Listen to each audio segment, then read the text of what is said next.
Hello ताई, तुमच्या लक्षात आहे ना? उद्या तुमच्या आईचं पहिलं श्राद्ध आहे. तेव्हा आपण मोठा कार्यक्रम ठेवला आहे. त्यांच्या आत्म्याला शांती मिळावी म्हणून. तुम्ही सहकुटुंब यायचं आहे बरं का?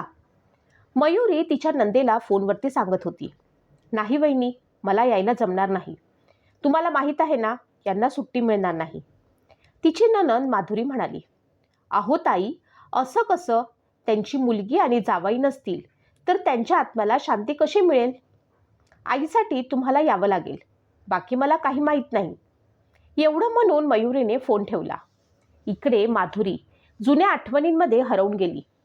जेव्हा तिच्या बाबांचा मृत्यू झाला होता तेव्हा ती माहेरी गेली होती. बेटा, तुझे बाबा निघून गेले, मला एकटं सोडून. माहीत नाही आता कोणाच्या आधारावरती मी जगू. आई माधुरीला मिठी मारून रडत होती. आई, सगळेजण आहेत ना, दादा, वहिनी, मुलं, मग काळजी का करत आहेस तू? माधुरी रडता रडता आईला म्हणाली होती. काही दिवस माधुरी आईजवळ राहून आली होती, पण नेहमी फोनवर बोलत राहायची. कधी कॉल तर कधी व्हिडिओ कॉल.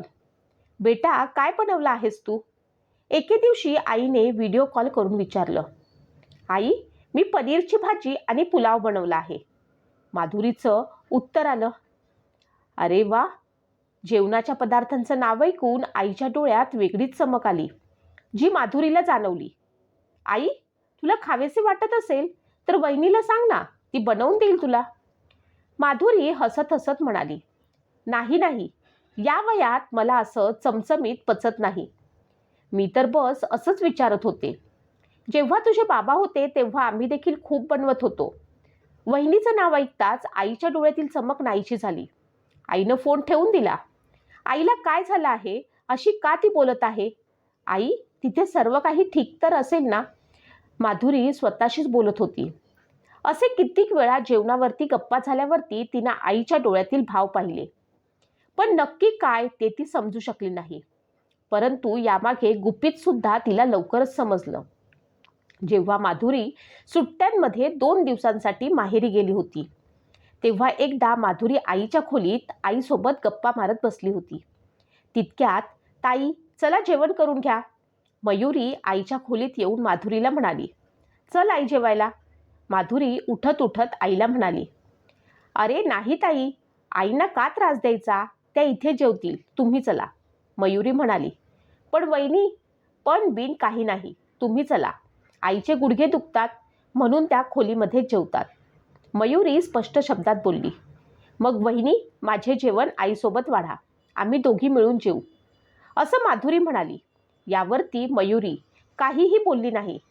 पण माधुरीला स्पष्टपणे जाणवलं की मयुरीला ते आवडलेलं नाही. ती चुपचापपणे निघून गेली आणि ताटात पुरी, रायता, भाजी, लोणचं घेऊन आली आणि आईसाठी खिचडी. आई, काय ग हे? तू हे सर्व नाही खाणार का? माधुरी गोंधळून म्हणाली. मयुरी म्हणाली, अहो ताई, आईंना हे सर्व पचत नाही, त्यामुळे मी रोज त्यांना खिचडी आणि डाळ देत असते. मयुरी हे बोलून निघून गेली. आईने नाईलाजाने खिचडीची प्लेट उचलली, पण तिचं लक्ष माधुरीच्या ताटाकडे होतं. माधुरी सुन्न झाली. तिनं आईच्या तोंडात एक घास पुरीचा तोडून घातला, पण प्रत्यक्षात आईनं नकार दिला. आईच्या डोळ्यात तिने तेच भाव बघितले जे व्हिडिओ कॉलवरती पाहिले होते. माहीत नाही वहिनीची भीती होती की मुलीच्या भरवण्याचा मोह. तरी सुद्धा माधुरीने सर्व जेवण आईला भरवलं आणि स्वतः खिचडी खाऊ लागली. 2 दिवस माधुरी तिथे होती आणि आईला तिचं जेवण भरवून स्वतः खिचडी खात राहिली. आई खूप नकार देत असायची, पण माधुरी मात्र हट्ट धरून आईला भरवत असायची. दादा, मी काही दिवस माझ्याकडे आईला घेऊन जाऊ का? घरी जाण्यापूर्वी माधुरी म्हणाली, वेडी आहेस का? लोक काय म्हणतील? मुलगा आईला त्रास देत असेल म्हणून आई मुलीच्या घरी सासरी जाते. तो रागाने म्हणाला, अगं, बरोबरच तर बोलत आहे तुझा भाऊ. मुलीच्या घरी आई जाते का?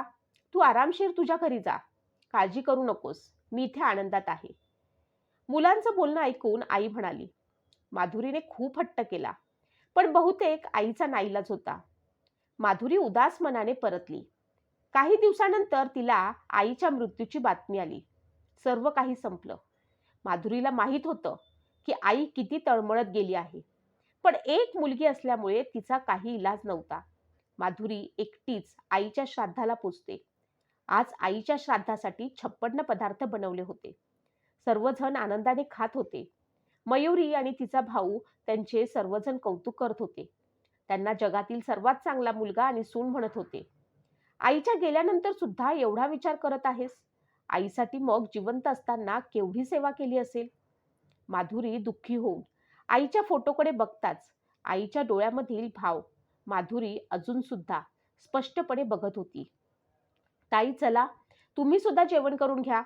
मयुरी येऊन माधुरीला म्हणाली, जी आईच्या खोलीत आईचा फोटो छातीशी धरून रडत बसली होती. नाही वहिनी, मला नाही जेवायचं, माधुरी म्हणाली. पण का?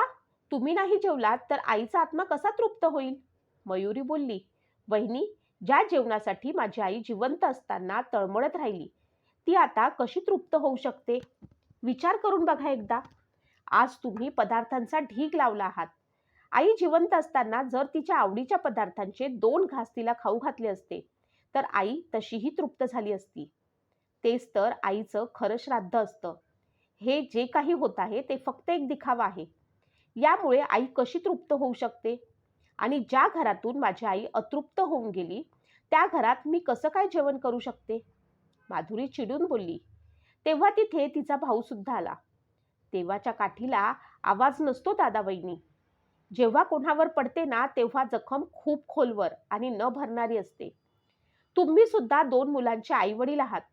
पण मी देवाकडे प्रार्थना करेल की त्यांनी कधीही तुम्ही जिवंत असताना तुम्हाला अतृप्त ठेवू नये.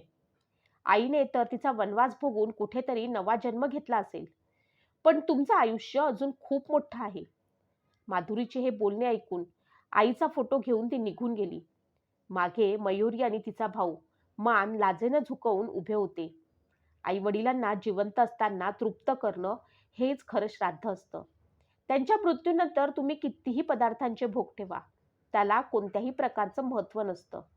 जिवंतपणी तुम्ही त्यांची जर काळजी घेतली तर तुम्हाला नंतर श्राद्ध करण्याची गरज नाही. ते समोर आहेत तोपर्यंत तुम्ही प्रेमाने खाऊ घातलेला प्रत्येक घास त्यांच्यासाठी सोन्याचा असतो. ते कधीच विचार करत नाहीत, या मला रोज चमचमीत जेवण मिळावं. पण अपेक्षा मात्र इतकीच असते, तिचे मिळावं ते चांगलं मिळावं. जीव तळमळून जपलेल्या जीवन तृप्तता कधीच देत नाही. तुम्हाला याबद्दल काय वाटतं? तुमचं मत कमेंट बॉक्समध्ये नक्की कळवा.